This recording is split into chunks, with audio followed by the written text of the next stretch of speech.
एक बार किसी ने गुरु महाराज जी से प्रश्न किया कि हे गुरुवर, रावण ने जीवन पर्यंत आसुरी प्रवृत्ति के वशीभूत होकर कर्म किए, साधु संतों को कष्ट दिया, माँ जानकी का हरण किया, और कहा जाता है कि प्रभु श्री राम के हाथों मृत्यु होने के कारण वह मुक्ति को प्राप्त हुआ।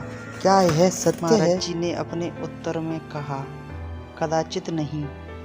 आप शास्त्र ग्रंथों का ध्यानपूर्वक अध्ययन करें, तब आपको ज्ञात होगा कि रावण का पुनर्जन्म हुआ था। एक नहीं, अनेक ग्रंथों में आपको इस बात का वर्णन मिलेगा कि रावण का अगला जन्म शिशुपाल के रूप में हुआ था। यदि रावण मुक्त हो गया होता तो फिर उसका दोबारा जन्म क्यों होता? श्री गुरु नानक देव जी ने इस सत्य को स्पष्ट वाणी में कहा। लंका लूटी शीश समेत, गर्भ गया बिनु सतगुरु हेत। अर्थात रावण को दोबारा गर्भाग्नि सहने को विवश होना पड़ा, क्योंकि उसके पास कोई सतगुरु नहीं था। माना कि रावण प्रकांड विद्वान था, उसने शास्त्रों और वेदों का अध्ययन किया हुआ था। वह भगवान शिव का बहुत बड़ा भक्त भी था। उसने मंत्र बल से तपस्या के द्वारा भगवान शिव को प्रसन्न कर अपने वरदान भी प्राप्त कर लिए थे, परंतु उसके जीवन की सबसे बड़ी चूक थी कि उसने किसी पूर्ण सतगुरु की शरणागति प्राप्त नहीं की थी।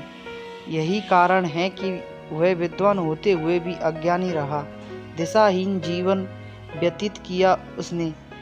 यदि उसके जीवन में कोई पूर्ण गुरु का पदार्पण होता और उसने उससे ज्ञान दीक्षा प्राप्त की होती, तो उसका मन निरंकुश न होता। उसे अपनी कामनाओं वासनाओं पर अंकुश लगाना भली प्रकार आता होता। गुरुदेव उसके जीवन को पल प्रतिपल सही दिशा देते, उसे कल्याण के मार्ग पर अग्रसर करते।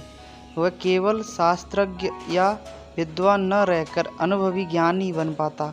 इसलिए श्री गुरु नानक देव जी ने लिखा, गर्भ गया बिनु सतगुरु हेत।